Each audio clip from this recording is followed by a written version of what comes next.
3, 2, 1. Here we go!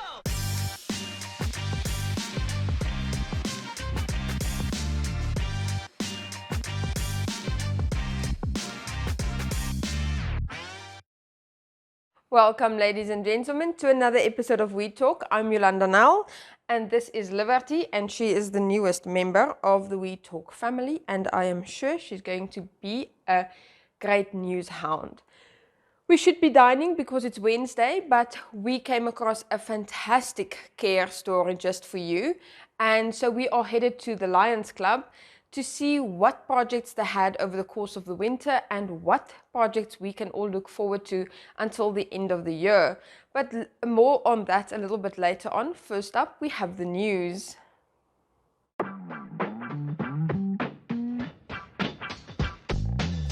I know what makes me happy, and I know that I find it in my state of mind. Can't stop feeling so lucky to be here at home, making my way through the crowd to find glory in the simple thing. All of my soul, you can take it. All of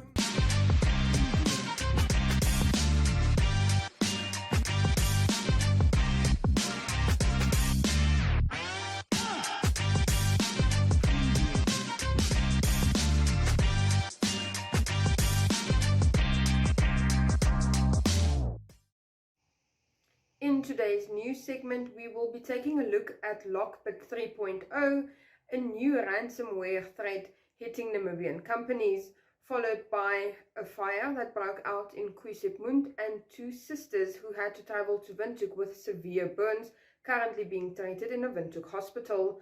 And finally, we will be looking at electricity theft that the city of Windhoek is saying is on the rise. Can you quickly briefly explain to us what exactly is ransomware? So ransomware is pretty much a virus. It's a certain type of virus. The effect of this virus is very focused normally. So it's a virus that encrypts data. It's normally in the form of encryption. That encryption key is something that you don't have as the user. The files are now encrypted by a virus, but the process now to get your data back is via ransom. So you need to, then you normally get a file with this encryption that gives you the whole instruction what to do, who to pay, where to pay, and then to get your data back if you're so lucky. If you're lucky. Yeah. You say a payment needs to be made. I am assuming that this will be in cryptocurrency and not, like we said off camera, an e-wallet. It is almost 100% always in a form of cryptocurrency. It doesn't need to be Bitcoin. It can be any other currency of Ethereum or BNB, and there's a lot of other ones as well. The reason for that is to stay anonymous and not to trace this payment through the normal, which a normal SWIFT banking system or so would be able to do. And that keeps these IT criminal minds then basically in play for quite some time before they are caught. When we look at how technology has grown in Namibia, it feels unreal to think that Namibian companies are actually being targeted. But you have been running around for the last couple of days because this is in fact what is happening. Yes, remember, if you're on the internet, you're not a first world or a third world country. You are part of a global network, and you can be targeted as easily as any other country or any other digital system or resource on the internet. So yes, Namibia there's no exception to the rule for us. We have to be vigilant just as much as any other first world country. Or third world country as well. Can you quickly explain to us how are Namibian companies being targeted? So to maybe just explain how ransomware normally works is It's the virus is spread normally in two ways. It's either by what they call some sort of file share. The more primary way that we have seen in the last 3 weeks is A fire broke out late last night in Kwiesipmund, leaving two sisters severely burned and on their way to Windhoek to receive treatment. NTV spoke to Sean O'Dea about the incident. All right, last night the incident took place just after 11 o'clock in Kwiesipmund, and it was a shack that caught fire. The family was in the room, the father and the two daughters. They are 12 and 15. And the other people came and rushed to help. They were sleeping and they were dragged out of the kabasho, or which is the informal settlement, the shack, and state ambulance arrived and transported them to hospital. The fire department came, but the people were so upset that the fire department arrived late that they started threatening the fire department with rocks and knives. So the fire department withdrew. Our marshals eventually convinced the people, the community, to help them, and they doused the fire and made sure the fire was put out. The two girls have been transported now to Windhoek with severe fire burns, skin burns. I don't know the level at the moment, but it's severe burns. The dad thankfully didn't get serious burns, but we are trying to. They've lost everything. Everything they own, everything they have, they've lost. The city of Windhoek is concerned about the growing trend of electricity theft, which is a serious criminal offence and highly risky. In July, 6 people from different households were arrested by the city police for illegally reconnecting the electricity supply after it was disconnected due to non-payment. According to a media release, the city will continue to work closely with the city police to ensure that they apprehend residents found to have tampered with electricity meters and reconnected their electricity illegally. Residents are therefore warned that once such activities are detected, the electricity supply will remain disconnected and will only be reinstated after a criminal case is opened. Residents are encouraged to report any illegal connection by sending an SMS to 4444.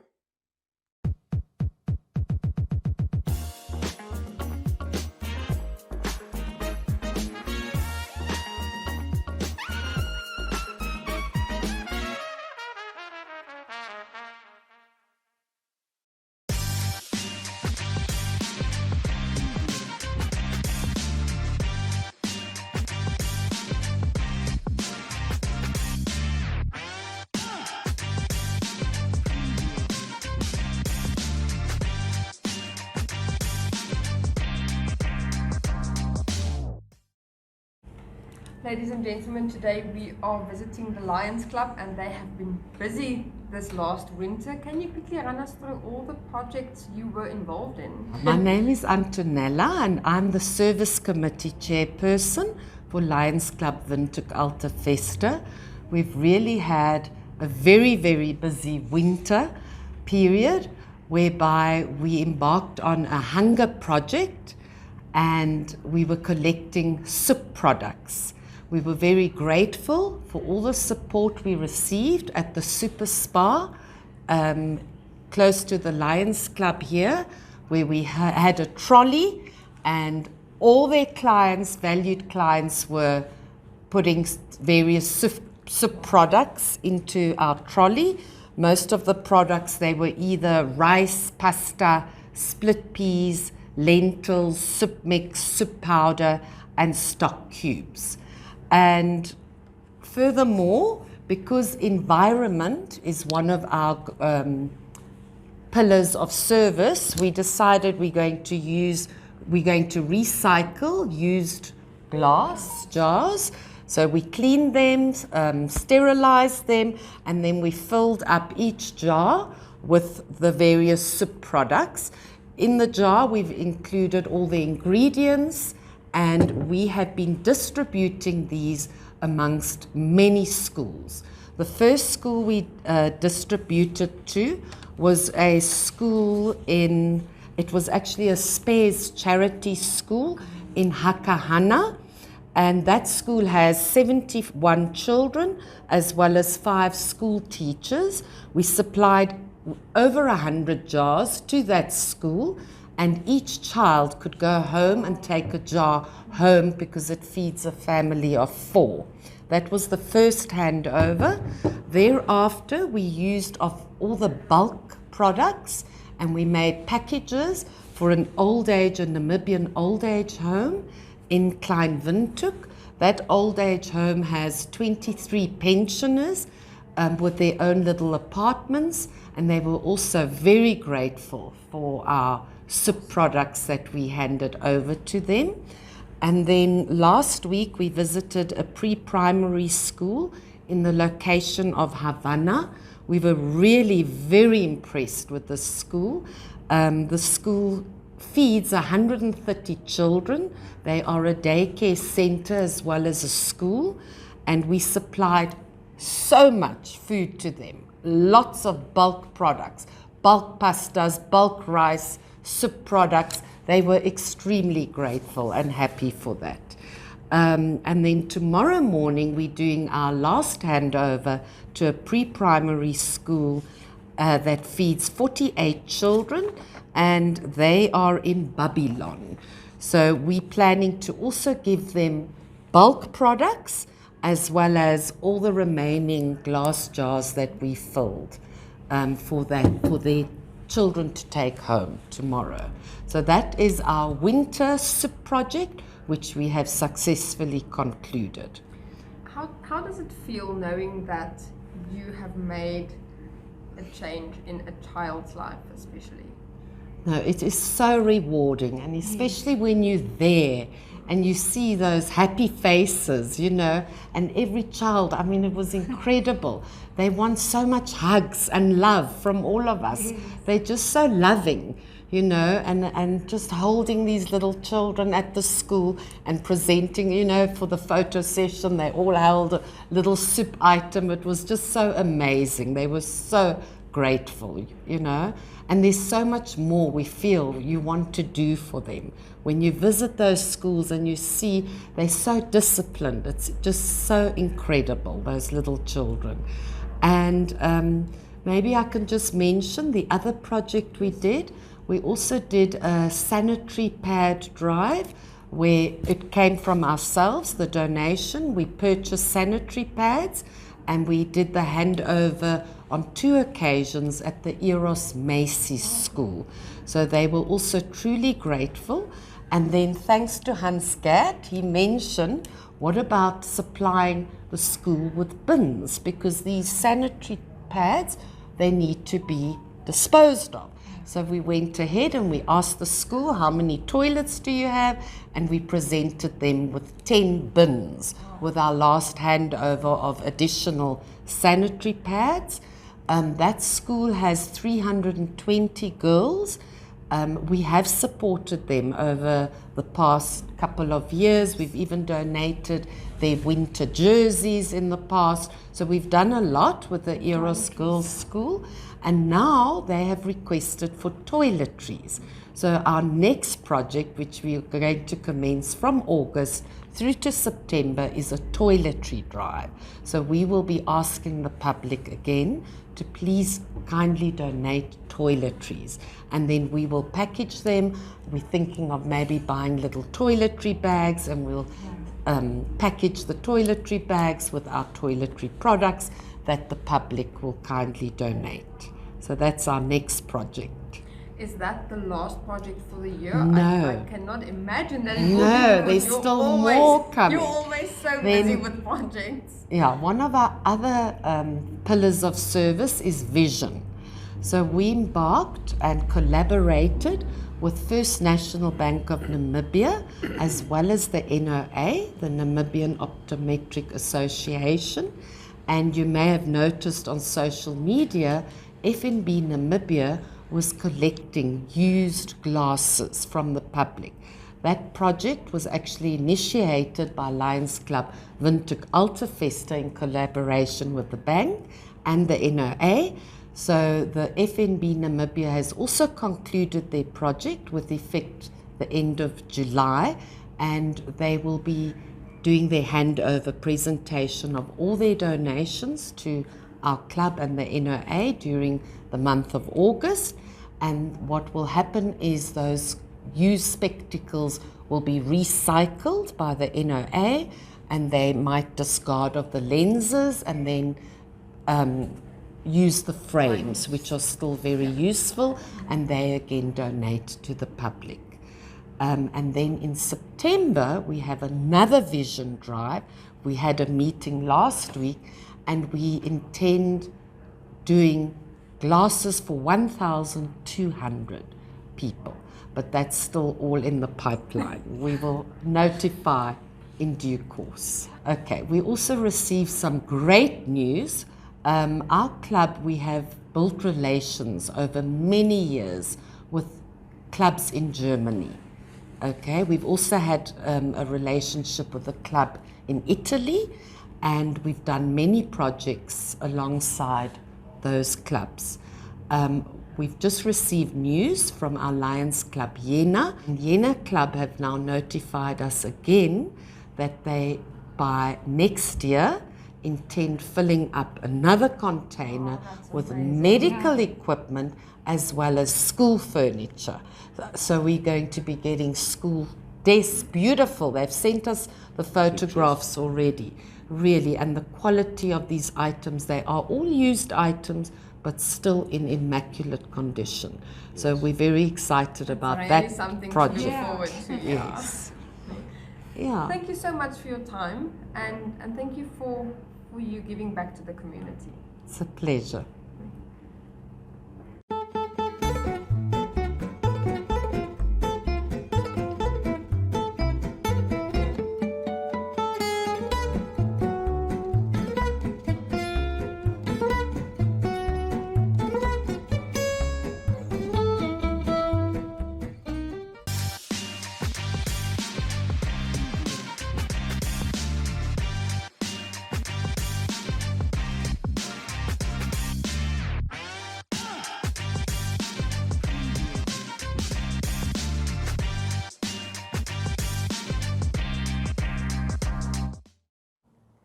For today's life hack, if you want to extend the shelf life of your fresh herbs, all you have to do is take an ice tray, place the herbs inside, fill it up with some oil and place it inside the freezer. Now, when you want it, all you have to do is pop it out and put it in your food. Next up, Jeanette Diergaard for your Flex Minute.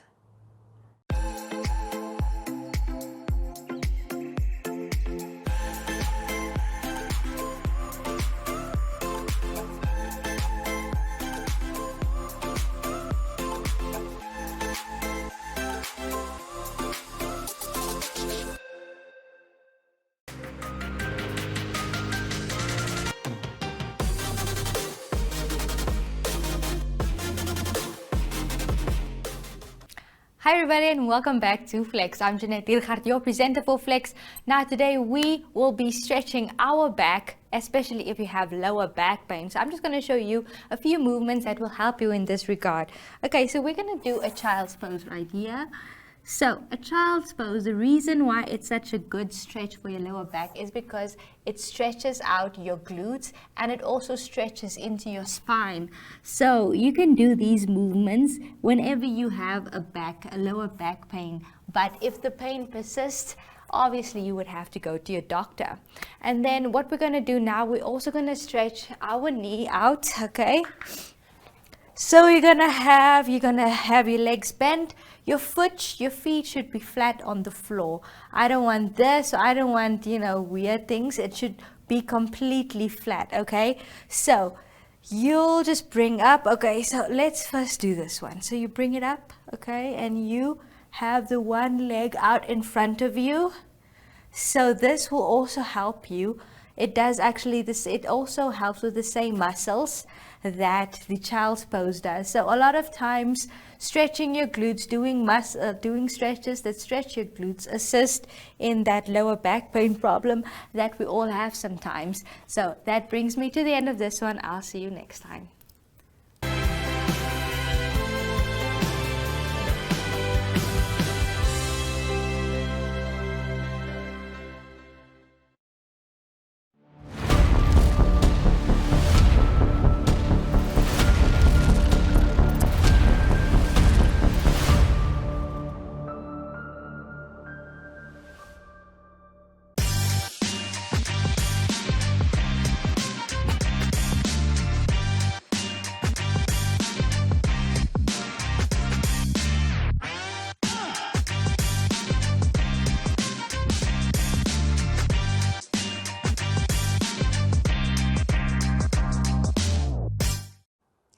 For today's recommendation, we are headed over to Startup Namibia, and they have great opportunities for young and upcoming fashion designers.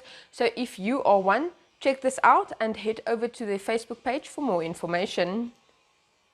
Calling all young and vibrant fashion designers. This is a once-in-a-lifetime opportunity to be mentored by Dion Angelo under the Fashion Lab Namibia brand in collaboration with Startup Namibia.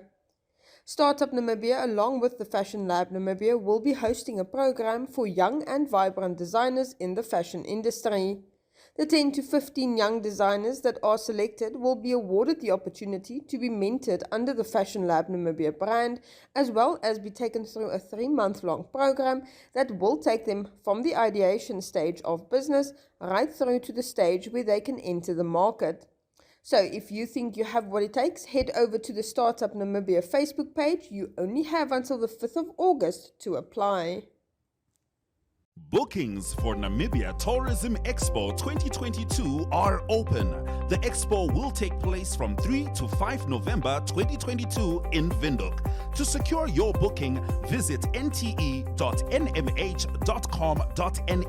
and for more information on the expo, follow all Namibia Media Holdings platforms. The expo is supported by the Ministry of Environment, Tourism and Forestry, Namibia Tourism Board, FENATA, City of Windhoek, and Namibia Media Holdings. Namibia Tourism Expo, taking tourism to the regions.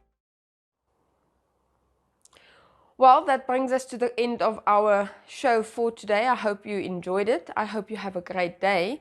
Please join us again tomorrow, as I will have Andre the hilarious hypnotist with me in studio, and I am looking forward to that. See you then. Goodbye.